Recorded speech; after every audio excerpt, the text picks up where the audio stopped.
الحمد لله رب العالمين والعاقبة للمتقين ولا عدوان إلا على الظالمين وأشهد أن لا إله إلا الله وحده لا شريك له ولي الصالحين وأشهد أن محمدا عبده ورسوله وصفيه من خلقه وخليله سيد الأولين والآخرين اللهم صل عليه وعلى آله وصحبه ومن اتبعهم بإحسان إلى يوم الدين أما بعد.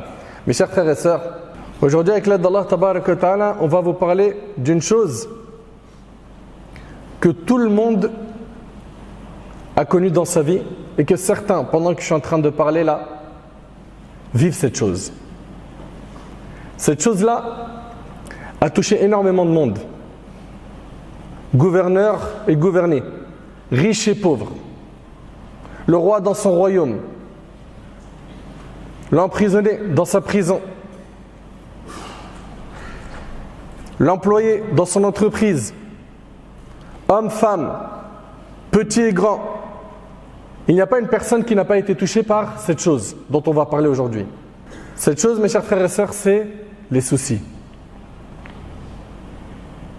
Al-Humum, les soucis. On en a déjà eu, on en a actuellement et on en aura. Et cette vie, elle n'est pas stable.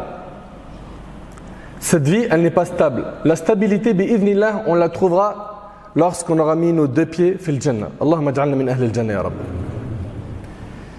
Les soucis qui rongent l'esprit, qui rendent la vie difficile. Lorsqu'on est soucieux, une heure, elle passe comme une semaine. Et une semaine, elle passe comme un mois.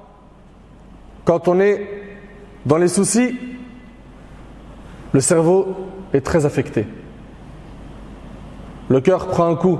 Cette dunya qui est vaste devient étroite à nos yeux. Pourquoi? Parce que j'ai des soucis. Je me sens pas bien. Je me sens mal. Certains ont des soucis d'ordre financier.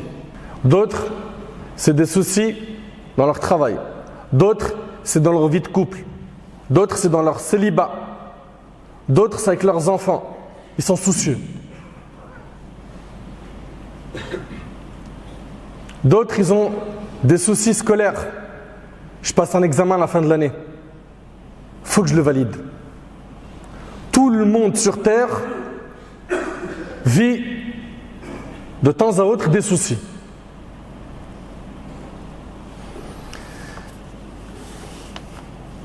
Et je le dis et je le répète, cette vie, elle n'est pas stable. Il faut que tu comprennes que si tu veux vivre une vie sans soucis, ça, tu ne l'auras pas ici-bas. Même pour le pieux, même pour le croyant.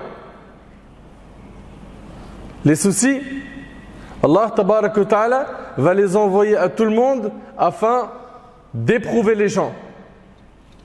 Par le biais de ces soucis, certains vont perdre énormément de péchés. Ils vont gagner beaucoup de bonnes actions. Comprenez donc, mes chers frères et sœurs, que nous sommes dans une vie qui n'est pas stable. Et donc, toute personne clairvoyante doit faire le nécessaire. Pourquoi? Pour préparer l'autre vie, qu'elle est stable, confortable, éternelle. Elle a été préparée par le Seigneur des mondes comme récompense pour les pieux et les pieuses. Allahumma ja'alna minhum ya Rabb. C'est pour cela, subhanallah, que lorsque les gens entreront au paradis, regardez bien, ils vont dire quoi quand ils vont rentrer? وَقَالُوا الْحَمْدُ لِلَّهِ الَّذِي أَذْهَبَ عَنَّا الْحَزَنَ إِنَّ رَبَّنَا لَغَفُورٌ شَكُورٌ. Et ils diront, quand ils vont rentrer au paradis, louange à Allah qui a écarté de nous l'affliction. L'affliction, les tristesses profondes. Notre Seigneur est certes pardonneur et reconnaissant. الذي أحلنا دار المقامة من فضله لا يمسنا فيها نصب ولا يمسنا فيها لغوب. C'est lui qui nous a installés par sa grâce dans la demeure de la stabilité où nulle fatigue, nulle lassitude ne nous touche. La demeure de la stabilité, c'est pas celle-là. On s'est trompé. On a trop misé sur la vie d'ici-bas. Un tel, il court derrière le prestige. L'autre derrière la notoriété, l'autre derrière le grand rang social, derrière l'argent, etc. Vous vous êtes loupés. Vous vous êtes loupés. Ici sur terre, ton objectif premier doit être de gagner la satisfaction d'Allah tabaraka wa ta'ala. Mes chers frères et sœurs, on a été touchés par des soucis, mais gardez en tête une chose, c'est qu'Allah tabaraka wa ta'ala sait ce que tu vis. N'oublie pas qu'Allah tabaraka wa ta'ala a la connaissance parfaite de toutes choses. N'oublie pas également qu'Allah est sage dans ses décisions. N'oublie pas qu'Allah tabaraka wa ta'ala, il est Arhamur Rahimin, le plus miséricordieux des miséricordieux. Donc quand tu es touché par des soucis, comprends que ce n'est pas négatif pour le croyant. Pourquoi? Parce qu'avec ces soucis, Allah tabaraka wa ta'ala, il pardonne des péchés. Avec ces soucis, Allah tabaraka wa ta'ala, il augmente les bonnes actions de ses serviteurs. Le prophète alayhi salatu wassalam, dans le hadith d'Abi Hurayra, a dit: tout ce qui touche le croyant comme fatigue, comme maladie, comme souci, comme tristesse, comme gêne, comme angoisse, même une épine qui le pique est une expiation d'Allah de ses péchés. Ces soucis que tu as font, par la grâce d'Allah, que tu perds des péchés. Tu arrives à imaginer un peu, subhanallah, tu es soucieux, tu es mahmoum, tu es triste. Il y a des péchés qui partent. Il y a des péchés qui partent. Et combien de fois on a vu des soucis, des épreuves qui finalement ont été un grand bien pour la personne, qui l'ont forgé, qui lui ont appris à se prendre en main. Après la difficulté, il a vu la facilité, la délivrance de la part de son Seigneur Azza wa Jal. Allah tabaraka wa ta'ala, il dit: wa 'asa an takrahu shay'an wa huwa khayrun lakum wa 'asa an tuhibbu shay'an wa huwa sharrun lakum wallahu ya'lamu wa antum la ta'lamun. Il se peut que vous ayez de l'aversion pour une chose alors qu'elle est un bien pour vous. Et il se peut que vous aimiez une chose alors qu'elle est mauvaise pour vous. C'est Allah qui sait alors que vous ne savez pas. Mes chers frères et sœurs, comprenez bien que les soucis sont un parmi les outils qu'Allah tabaraka wa ta'ala utilise pour nous éprouver, nous mettre à l'épreuve. Pour nous mettre à l'épreuve. Les soucis, c'est une épreuve qui est parfois plus dure qu'une épreuve matérielle. Ça touche le cœur et ça ronge le cœur. Et c'est parfois beaucoup plus difficile à supporter qu'une perte financière, qu'une épreuve matérielle. Abu Saïd radiyallahu anhu, il rapporte que le prophète alayhi salatu wassalam entre un jour dans la mosquée et il trouva un homme assis du nom de Abu Umama. Il dit: oh Abu Umama, pourquoi te trouves-tu dans la mosquée alors que ce n'est pas l'heure de la prière? Abu Umama radiyallahu anhu répondit: oh envoyé d'Allah, ce sont des soucis et des dettes qui m'ont contraint à y rester. Et regardez subhanallah le compagnon, il a des soucis, il a des dettes, il est où? Il est dans la maison d'Allah à la mosquée. C'est notre réflexe quand on a des soucis, quand on a des dettes. Ô envoyé d'Allah, ce sont des soucis et des dettes qui m'ont contraint à y rester. Le prophète alayhi salatu wassalam lui a dit alors: veux-tu que je t'enseigne des paroles qui, lorsque tu les prononceras, Allah éloignera de toi les soucis et effacera tes dettes? Et là, il lui a dit: oui, je veux bien, au messager d'Allah. Le prophète alayhi salatu wassalam, il lui a dit: le matin et le soir, dis: Allahumma inni a'udhu bika min al-hammi wal-hazan wa a'udhu bika min al-'ajzi wal-kasal wa a'udhu bika min al-jubni wal-bukhl wa a'udhu bika min ghalabati ad-dayn wa qahri ar-rijal. Subhanallah, Abu Umama, il dit: j'ai fait cela. Il a prononcé ces formules: fa'adhhab Allahu hammi. Par ces mots, dit Abu Umama, mes soucis se sont alors dissipés, de même que mes dettes ont été épongées. Dans le hadith d'Abu Darda, elle rapporte qu'Abu Darda radiyallahu anhu a dit: celui qui dit 7 fois le matin et le soir, il dit quoi? Écoutez bien, s'il vous plaît. Hasbi Allahu la ilaha illahu alayhi tawakkaltu wa huwa rabbul arshil azim. Il dit ça 7 fois. Hasbi Allah la ilaha illahu alayhi tawakkaltu wa huwa rabbul arshil azim. Eh bien, écoutez bien.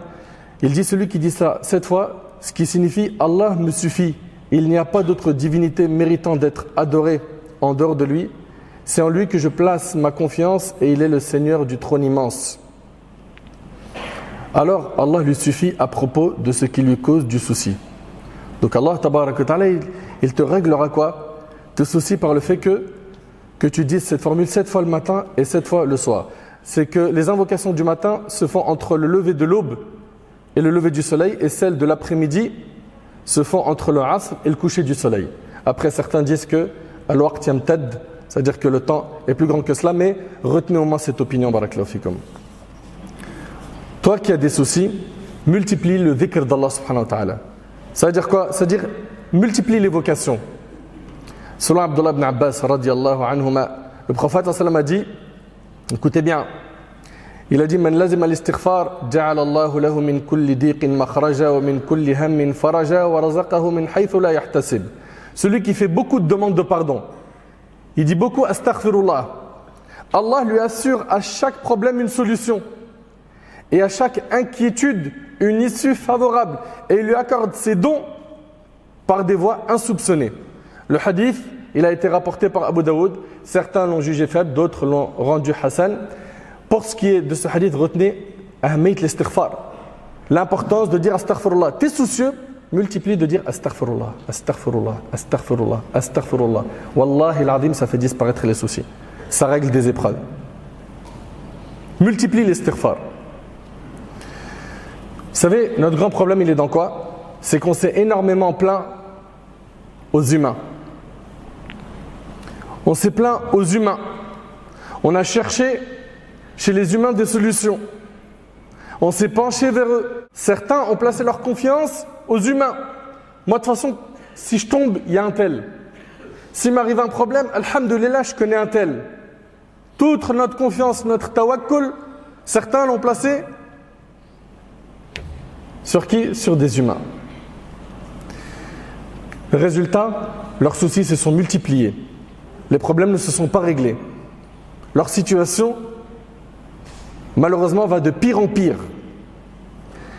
Et si seulement on avait dirigé nos cœurs vers Allah, tabarak wa ta'ala, si seulement on avait frappé à la porte du maître des cieux et de la terre, si seulement on l'avait invoqué, on l'avait supplié, Allah tabarak wa ta'ala aime voir de son serviteur ad-du'a, l'adoration, al-ibad. Allah tabarak wa ta'ala veut nous voir plein d'humilité, faisant preuve d'humilité, l'invoquant, en le suppliant. Il y a également un hadith où un homme est venu voir le prophète alayhi salatu wassalam. Le hadith il est rapporté par l'imam Ahmad et il lui a dit: est-ce que je dédie mes invocations à prier sur toi? C'est-à-dire qu'il a des invocations qu'il fait tous les jours et il lui a dit: je dédie mes invocations à prier sur toi, à dire Allahumma salli wa sallim ala nabina Muhammad. D'accord? Allahumma salli wa sallim ala nabina Muhammad. Donc de prier sur le prophète alayhi salatu wassalam. Le prophète alayhi salatu wassalam, il lui a dit: si tu fais cela, Allah, écoutez bien, te protégera de tous tes soucis ici-bas et de ceux de l'au-delà. De multiplier la prière sur le prophète. Dis-le quand tu es soucieux. Allahumma salli wa sallim ala nabina Muhammad. Prie sur le prophète sallam. Multiplie l'istighfar. Multiplie les du'a, afkar al-sabah ou al-masa. Tu seras touché par des soucis, mais ça va disparaître rapidement. Et tu auras la force de tenir pendant l'épreuve. Mais si tu ne fais pas cela, ça va être très compliqué pour toi. Ça va être difficile pour toi de voir le bout du tunnel. Mes chers frères et sœurs, également ce dua dans le hadith d'Ibn Mas'ud radiyallahu anhu. Abdullah ibn Mas'ud radiyallahu anhu, il rapporte que le prophète sallam a dit: il n'y a absolument personne qui est touché par un souci ou une peine et dit, écoutez bien, il n'y a absolument personne qui est touché par un souci ou une peine et dit: Allahumma inni abduk wa ibnu abdik wa ibnu amatik nasiyati biyadik madin fiyya hukmuk adlun fiyya qada'uk أسألك بكل اسم هو لك سميت به نفسك أو علمته أحدا من خلقك أو أنزلته في كتابك أو استأثرت به في علم الغيب عندك أن تجعل القرآن ربيع قلبي ونور صدري وجلاء حزني وذهاب همي إلا أذهب الله همه وحزنه وأبدله مكانه فرج الحديث. Oh Allah, je suis ton serviteur, le fils de ton serviteur, le fils de ta servante. Mon front est dans ta main. Ton jugement me concernant est passé. Ce que tu as décrété pour moi est justice. Je te demande par chacun de tes noms, ceux par lesquels tu t'es nommé, ou que tu as enseigné à une de tes créatures, ou que tu as descendu dans ton livre, ou que tu as gardé dans la science de l'invisible auprès de toi, que tu fasses du Coran le printemps de mon cœur, la lumière de ma poitrine, la disparition de ma peine et la fin de mon souci. Celui qui dit cela, le prophète il dit, Allah fera partir son souci et sa peine et il lui change par une solution à son problème. Quelqu'un a dit au messager d'Allah, ne devons-nous pas apprendre ceci? Le prophète a dit, certes si, il convient que celui qui l'a entendu l'apprenne. Vous avez entendu? Il convient que celui qui l'a entendu l'apprenne. Apprenez cette invocation. We were in love that never meant to stay. Some things are real, even when they fade.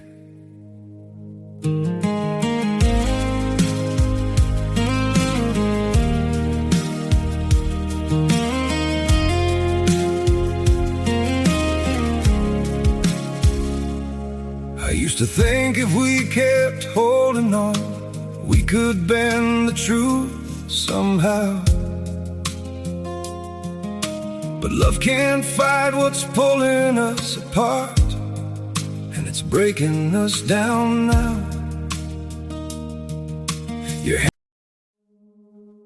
We were in love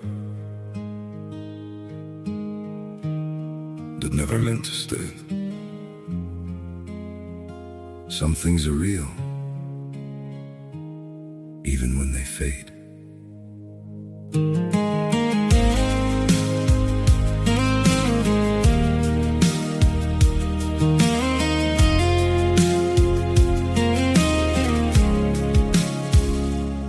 I used to think if we kept holding on, we could bend the truth somehow. But love can't fight what's pulling us apart, and it's breaking us down now.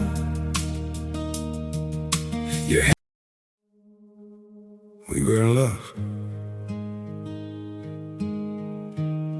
that never meant to stay. Some things are real, even when they fade.